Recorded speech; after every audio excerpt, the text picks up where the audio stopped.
The Mysterious Traveler.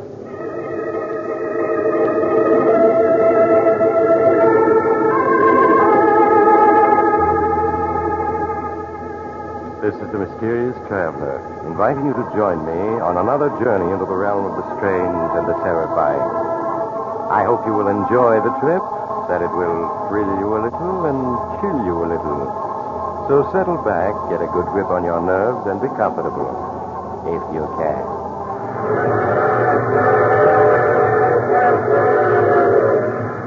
Where are we going? Today we're going to delve into the strange story of a Chinese bell. A bell whose ringing is a summons for the dead to live and the living to die. As you shall see in the story I call Death is the Judge.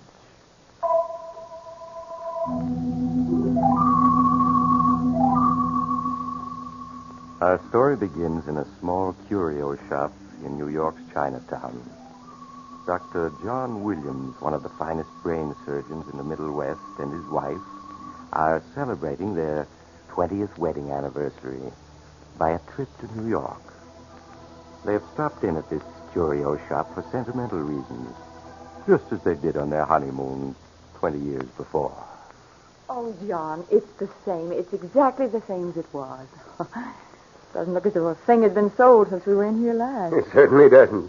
If it wasn't that old Ki Wong is dead now, I'd be tempted to believe we'd gone back 20 years when we came through the door. Even the smell of incense and ginger's the same. We must buy something, John, even if it's only a trinket, just for sentiment's sake. If you want a trinket, how about this statue of Buddha here, huh? It only weighs about 3 tons. Oh, silly. But what about one of these bells, John? We need a dinner bell. How would this one do? That would be better for a temple gong, darling. Better try again. All right, John. Oh, I have it. This lovely little bell of rose crystal. Why, it's the exact color of that rose crystal pendant old Ki Wong sold us on our honeymoon. The lady has found something that pleases her? Yes, this crystal bell. How much is it? And please don't make the price too high. The price is not high, but the lady would not want it. But I do want it. Why should you think I wouldn't? Once it was a most unlucky bell. Now it is broken. My honored father, Ki Wong, broke it to break the evil fortune that followed it. Broken? Where? Looks all right to me. It is broken because it will not ring. The clapper is gone. That's right, Mary. The clapper is missing. But I could easily have a new clapper made. It is not possible. Only the clapper carved when this bell was carved out of the same block of rose crystal will make this bell ring. But that's ridiculous. I never heard of such a thing. Oh, we can test it easily enough. Suppose I tap it with this silver pencil. That ought to make it ring. I am happy to have you try. That's odd. It won't make anything but that dead sound. I'll bet I could make it ring. You're welcome to try, my No, dear. I don't mean now. I mean once I got it home. When my honored father took out the clapper, he meant that this bell should never ring again. And it never will. But why, Samki? Because bell was stolen, and so carried evil fortune with it. And because it is a bell of life. It came from a temple in Tibet. Only lamas were permitted to lay hands on it. But obviously someone else did. That is why it is unlucky. When my father received it 20 years ago, he took out the clapper and disposed of it. I do not know where or to whom. But why? Just what was he afraid of? He dare not risk having this bell ring, for it belonged to the High Lama of a tribe that believed the ringing of this bell will bring the dead back to life. You mean this bell? Yes. You look skeptical, but it is true. When someone died whose life was too precious to spare, this sacred bell was rung beside his body, and death let go his hold. The dead return to life. You mean you really believe that? It is true, but I have not told the whole story. This carving here upon the bell, it is Tibetan.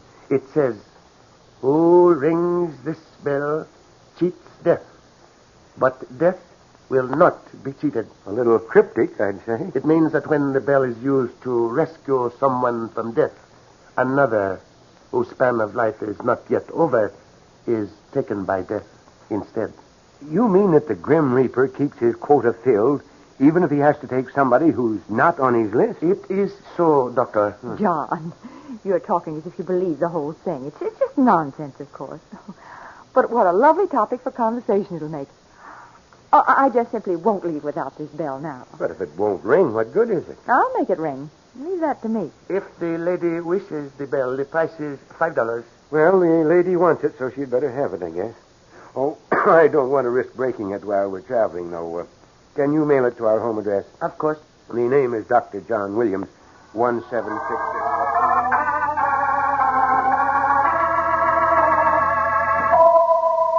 And so, a week later, shortly after Dr. Williams and his wife had returned home, a small package reached them. As he unwrapped it, Dr. Williams' curiosity was stirred again, and in his study he tried once more to make the strange bell of rose crystal ring. Curious. It really won't ring, no matter what I tap it with.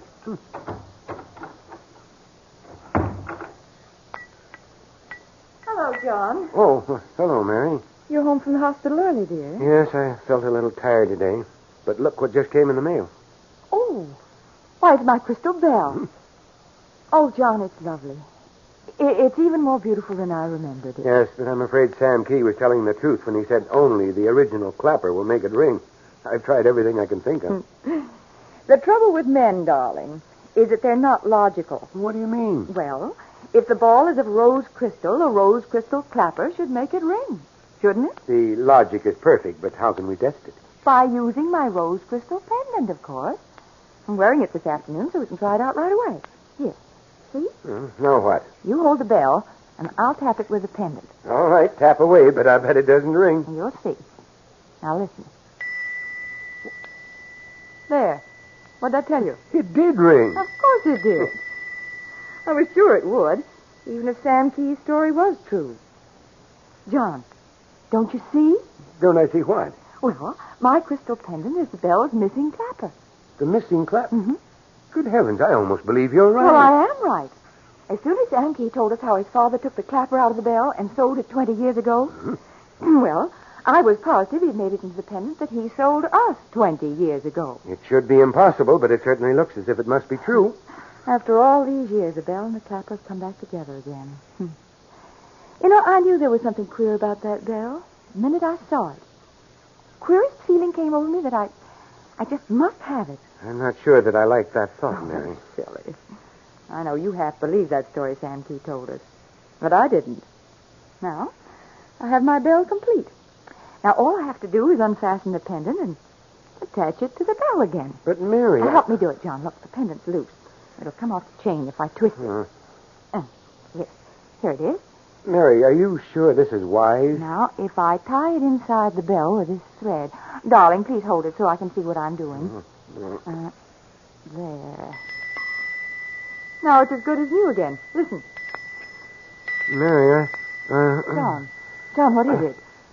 I don't know. I don't feel well. Oh, you're tired, darling. Now, please sit down. Sit down here. I will. I feel better now. It was just a moment's dizziness. You're working too hard at the hospital. That's what's the trouble. Well, maybe. I admit I had a strenuous day. I spent 2 hours on a brain operation. Splendid boy. He looked a lot like our David. But he'll be good for another 50 years now, with luck. And just the same, you must take it easier, John. Now, you sit still here while I fix you some spirits of ammonia, and then... Well, that's probably for me. Now, you sit still. I'll answer. Hello? Yes, Dr. Williams is here. Who's calling, please? The hospital? Oh. Yes, I'll tell him. Goodbye. Mary, what's happened at the hospital? It's an emergency case, John. Another brain operation. And, oh, darling, you are so tired. Can't be helped. I'm the only brain surgeon in town these days. Help me get into my coat, will you? Where's my hat? Oh, here you are, dear. Thanks. Now let me straighten your tie. All right. There, you're ready. I'm going to drive you over, and you can relax until we get there. All right, then, but let's get going. The almost 5 miles to the hospital.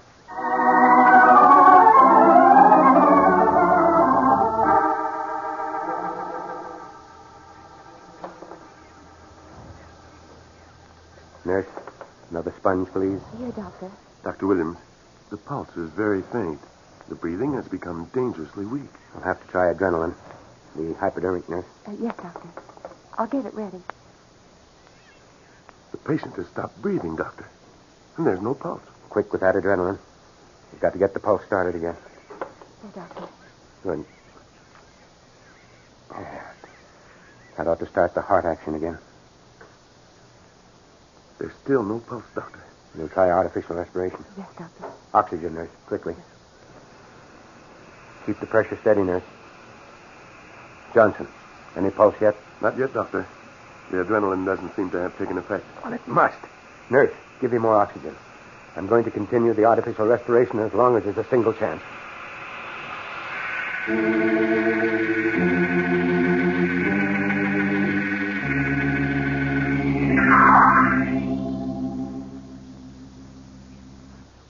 I'm afraid it's no use, Doctor. No sign of a pulse at all. Dr. Williams, please rest now. You've done everything that anyone could. But he hasn't shown a sign of life, not for half an hour. Yes, I'm afraid we're beaten. If anyone could have saved him, you'd have done it. But death had, well, too strong a grip on him for anyone to bring him back. Too strong a grip. Yes, I do rather feel as if I'd been wrestling with someone for this poor fellow's life. And lost. Well, Doctor, don't feel too badly. In room 8, there's a boy who has a full life ahead of him, thanks to you. I suppose I have to look at it that way. Well, help me off with these things, will you, nurse? Of course, Doctor. There's the gloves and the jacket. Now, what did I do with my coat? I just threw it down somewhere when I arrived here. I was in such a hurry. I've got it, Doctor. Let me help you. Oh, thanks, Johnson. What the deuce have I got in this pocket? It's that bell. I must have jammed it into my coat without thinking in the rush to get here. Oh, look out. Catch it. Oh, I have it. Ooh, that was close. Might have smashed on the floor. Here you are, Doctor. Thanks. I almost wish it had broken, though. For some reason, I hate the sound of it. But my wife... Dr. Williams? Yes, nurse? The patient. The color's coming back in his face, and I can feel a pulse now. What? Now, let me see. Yes, you're right. His heart's beating again. Look, he's beginning to breathe. Quick, start the oxygen again. I'm going to give him an injection of plasma.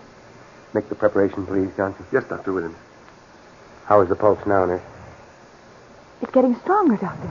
His respiration is gaining, too. Yes, Doctor. What?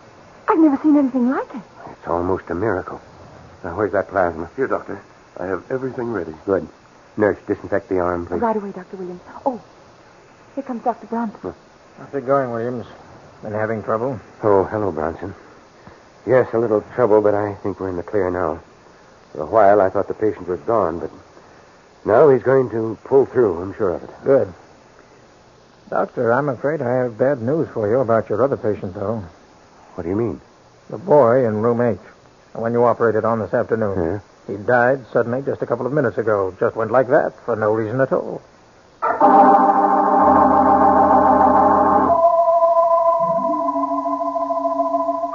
Dr. Williams' second patient, who had come back seemingly from death itself, did live. But when the operation was over and Dr. Williams was driving back to his home with his wife, he was strangely silent and preoccupied, so that when his wife spoke to him, he did not seem to hear her. Don't you want me to drive, John? John, I'm speaking to you. Oh, what, Mary? I said, don't you want me to drive? Oh, no, thanks, Mary. I'm perfectly all right. It's just that I was thinking. About that operation? Yes, the nurse told me about it. It was wonderful that you saved him. That's just it. I didn't save him. He was dead. Dead, do you hear? Then for no reason whatever, he came back to life. But you injected adrenaline and... I injected adrenaline half an hour before he showed signs of life. Then he revived. For no apparent reason whatever. Well, perhaps the adrenaline took a delayed effect. Perhaps. But there was no more reason for it than there was for the boy in room 8 to die suddenly as he did. But you have said yourself, John, that in medicine, nothing is ever absolutely certain. That's true, but just the same, that boy's sudden death bothers me. I want to know why he died. Well, an autopsy would tell you, wouldn't it? An autopsy. Yes. Mary, I'm going to turn around and go back to the hospital right now. I'm going to perform that autopsy myself. But, John, you mustn't turn here. There's too much traffic here. There's nothing coming now. I'll just swing around. John, look out! That car coming around the curve! Look out!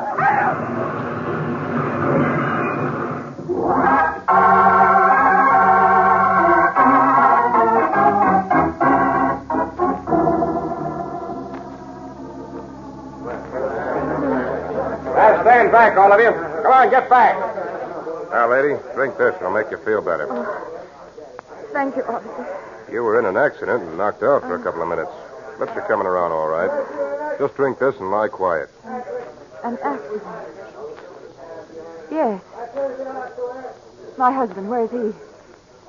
I'm sorry, ma'am. Oh, he's hurt. Where is he? I must go to him. He's right here, ma'am. When I come along on my motorcycle after it happened, I pulled you both out. But he wasn't breathing. John. John, speak to me. It's no use, ma'am. I'm afraid he's gone. John. John. Come on, get back, all of you. Get back, I say. Now, ma'am, the ambulance will be here in a minute. If there's anything to be done, they'll do it. There's nothing. I've been a doctor's wife long enough not to know death when I see it. Just let me sit here. Where I can see it. I know how you feel, ma'am, and I hate to bother you. But if you could just tell me how it happened for my report. You see, the other driver says... It wasn't my fault. I couldn't help it. He pulled right out in front of me. Didn't even signal. Now, take it easy, mister. Or you'll make that bump on your head worse. Officer, where's my bag? There's some smelling salts in it. I feel faint. Well, here's your bag. I took care of it. Thank you. I'll feel better in a minute. And here's something that was in the bag, ma'am. Fell out and I put it in my pocket. It's a bell. I'll put it in your bag if you like. Mary. Thank you so much. Oh, Mary. Where are you? John. John. Was that a bell ringing? Seemed so loud and clear. Like an alarm waking me up. What's happened, Mary? There was an accident, John. But you're all right. You're all right. An accident? Are you hurt? No, John, no. Please lie still. Hey, he's trying to sit up. And only a moment ago, he was dead. Gee, I'm glad he's okay, even though the accident wasn't my fault. Hey, mister, I'll give you a hand. Officer, What's wrong? I told you to be careful. You got quite a bump on the head. I feel so weak, so dizzy. Oh, he's keeled over. Where are those smelling salts? Here, let me look at him. I'm a doctor. John, you shouldn't exert Now, yourself. please, Mary. How is he, Doc? This man is dead.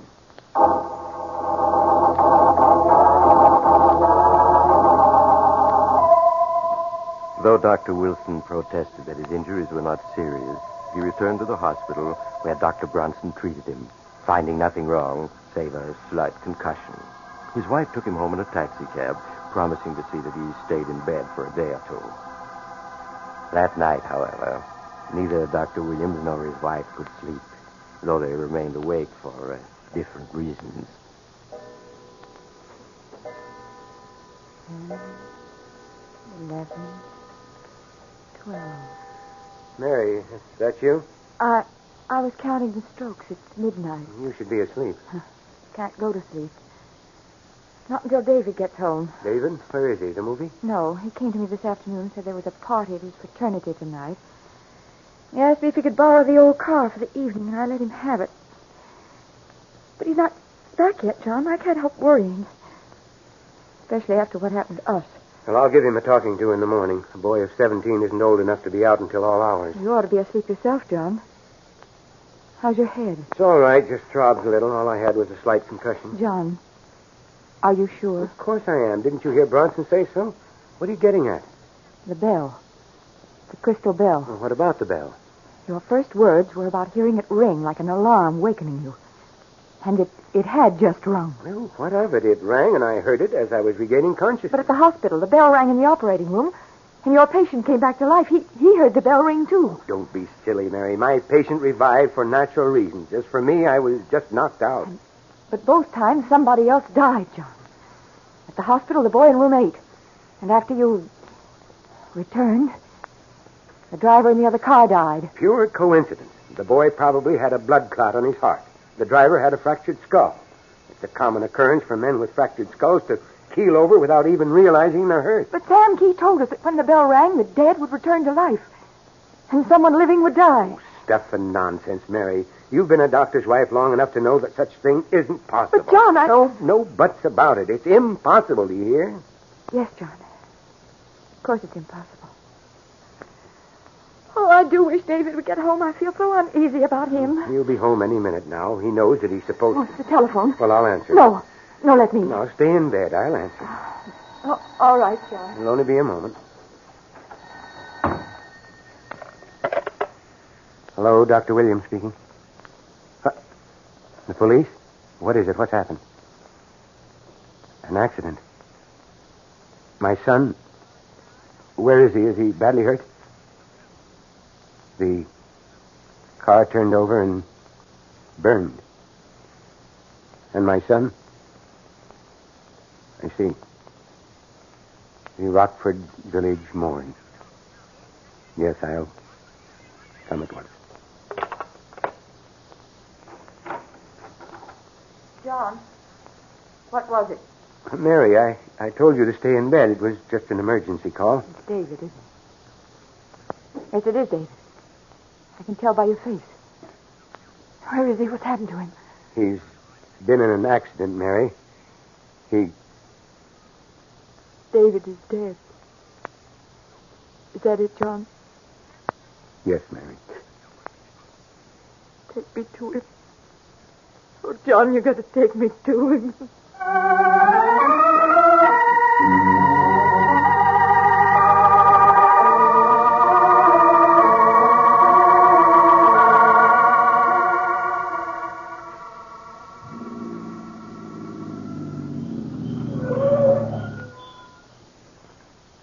This is the place, mister.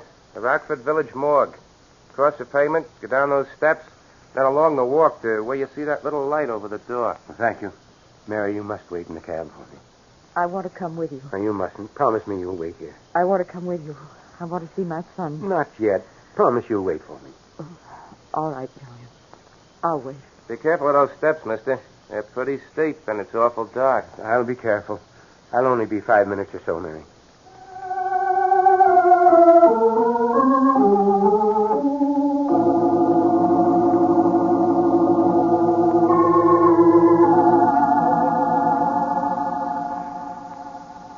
Here comes your husband back now, ma'am. John. Oh, John. Was it David? Please get back in the cab, Mary. No, John, I must know. Was it David? Yes, Mary, it was David. Oh, I have to go to him. Mary, stop. No, let go of me.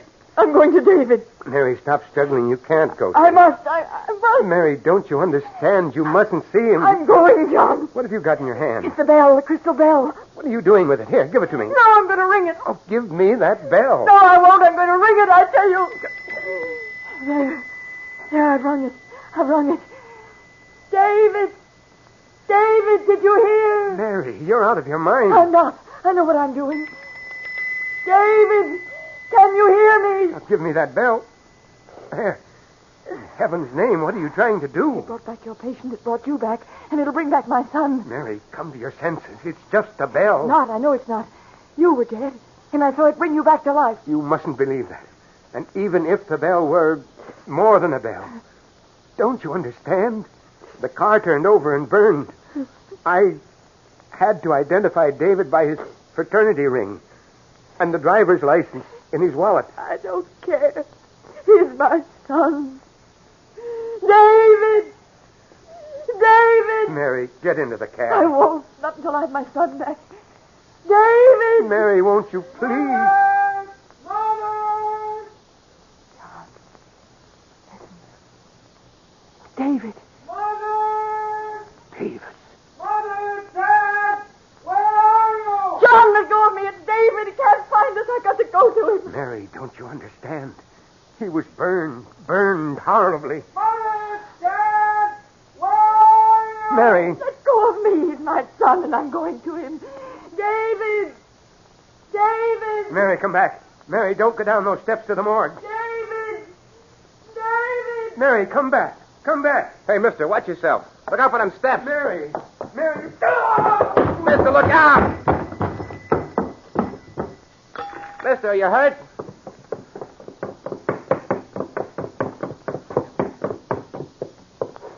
Gosh, he fell all the way down the steps. Mister, are you all right? Here, let me help you. Dad, here I am. I'm all right. I wasn't in the car at all. It was one of my fraternity brothers. I lent him my driver's license and... Dad, what is it? What's wrong? He started this way and fell down these steps. But why is he so still? Dad, speak to me. John, speak to us. David's all right, dear. David's come back to us. He's come back from the dead. She doesn't answer. He isn't breathing. David. He's dead. Yeah, lady. I guess he is. You see this glass bell he was holding? When he fell down, it broke. Looks like one of the pieces of it went straight into his heart. The bell killed him.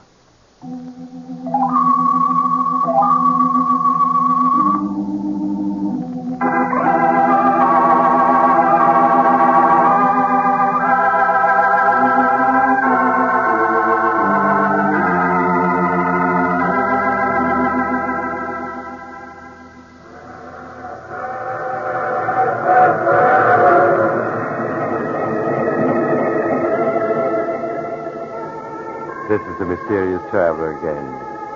Yes, Dr. Williams was dead, but his son is alive and well, even today. Although it wasn't because the bell rang. Of course not. Anyhow, the bell is broken, so there's no way of proving whether or not it had strange powers of life and death, or whether it was just a coincidence that each time it rang, one of the dead lived and the living died. But if I were you, I'd certainly play safe. If you hear a bell ringing tonight, don't answer it. It might be ringing. Oh, you have to get off here. I'm sorry. But I'm sure we'll meet again. I take this same train each week at this time.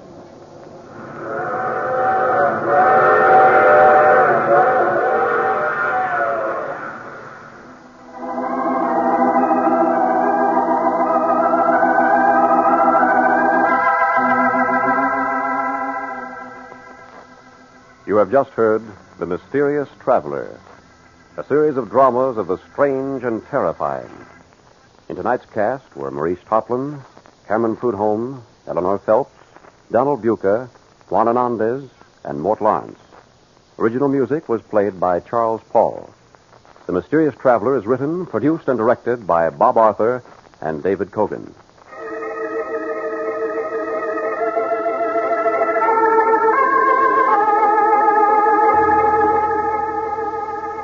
Listen next week to a tale titled Meet Me at the Morgue.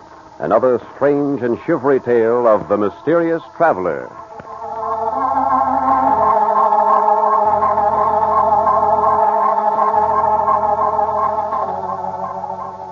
The Mysterious Traveler has come to you from our New York studios. Ralph Paul speaking. This is the Mutual Broadcasting System.